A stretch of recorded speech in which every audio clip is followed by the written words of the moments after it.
Shalom. This will be my last video until after the high holidays. I'm going to be away most of next week, and then when I get back, I will be fully immersed into getting ready for the high holidays, and of course for this year, our 125th anniversary celebration of this congregation, Bnai Jacob Synagogue. If you've been watching our other videos, and so many of you have, and I thank you for it, I've been interviewing, and it's been a great privilege to interview longtime members of our community and asking them to share with me and with all of you some of their earliest memories and what the Bnai Jacob Synagogue means to them, and I'm going to continue to do that. If you will permit me today, however, I'd like to use this video to share some of my earliest memories. Marilyn and I came to Bnai Jacob in 1986. And my first memories of this shul actually started in New York when I was offered an interview to come here. My first and what would be my only job interview. After talking to then President Steve Max about logistics, travel arrangements, the placement office at Yeshiva University gave me the number of Rabbi Samuel Cooper of blessed memory. And though retired, and at that time in Florida, they suggested I reached out to him to learn more about the community. And they said, who better to talk to than someone who served as the spiritual leader there for 49 years? I mean, he was in a category all by himself. Well, he was also one expensive phone call. I must have spent at least 45 minutes. Remember, they charged by the minute back then, and it was during the day. 45 minutes on that phone at least. But what can I tell you? After telling him how much of a legend he was, and he stopped me and said, remember, there is nothing more beloved than a former rabbi. I think I'll remember that. The rabbi lovingly spoke about his years here, how much it meant to him to serve in West Virginia, having, in his words, the finest and the freest pulpit in America. He talked to me about the role a rabbi should and can play in a small community. He offered suggestions on what I should speak about in my interview sermon. Trust me, I followed it and it worked, so I ain't complaining.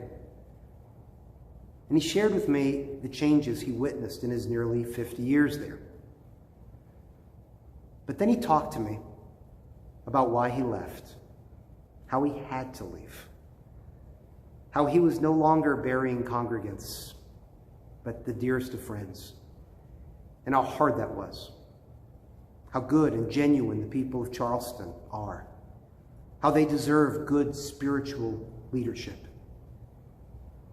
and how I will never find a more wonderful congregation and a more passionate group of people absolutely committed to their survival as those at that synagogue, he told me.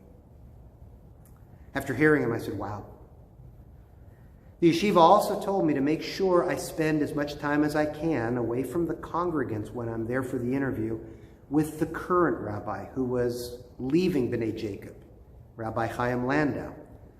He was leaving not because of anything wrong, but with a young family, he needed to be looking for a place with a larger Jewish community. Certainly he needed a day school for his children. Something the yeshiva warned me would be something I would have to face one day if I stayed. They said he would give me a good layout of the synagogue and update me on the synagogue as it currently was.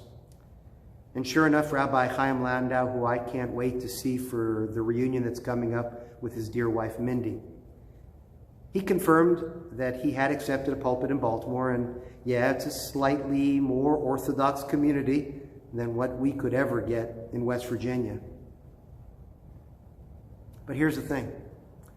Rabbi Landau couldn't stop talking about his bittersweet reluctance to leave this community and this synagogue.